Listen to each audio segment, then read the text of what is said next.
Izao le pamakitrang Rany lasako de toy nyanga Efa nandeha teny an-tsenao Topivarotenao Ty aivaianao Tetolay vehivavy zany Ilay satanako mijory ampany Iturabato ahireo Ro mpanora dalana Miturakay vaianao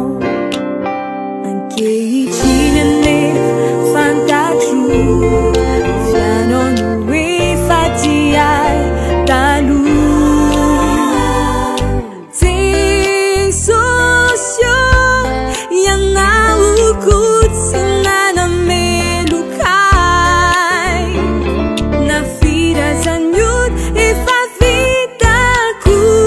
Navelanao ny eloko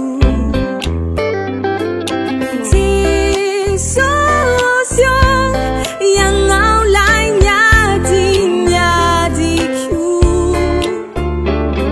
Ampototry ny azony tsalinao Mba metrako ny fiainako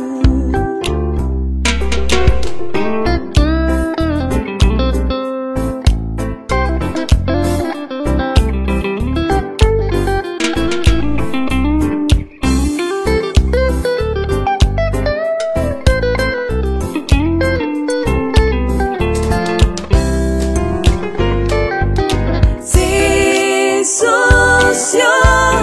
ang fifalin no anantena Refewa minyandro ni fitsara